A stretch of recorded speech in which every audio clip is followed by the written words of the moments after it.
sida dadka ortooda wax ugu soo jeedin lahayn sida u noqon lahayn codkar sida loo diyaariyo khudbadaha iyo sida dad saameyn ku dhaxla bulshada gaar ahaan waxbarashada iyo shaqooyinkeena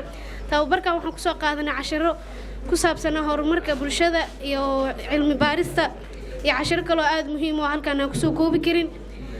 macallin Faysal oo tababarkan siinaya aad ayaan ugu mahadcelinayaa dhiirigelintiisa iyo talooyinkiisa wanaagsan aan ka kororsanay dhalinyarada wax barato waxaan kula dardaarmayaa insha Allah waxaan kula dardaarmayaa inay ka faa'iideystaan tababarada nooca macallin Faysal iyo Rumuud School waxaan leeyahay hawl wanaagsan aad u haysan bulshada hore u socda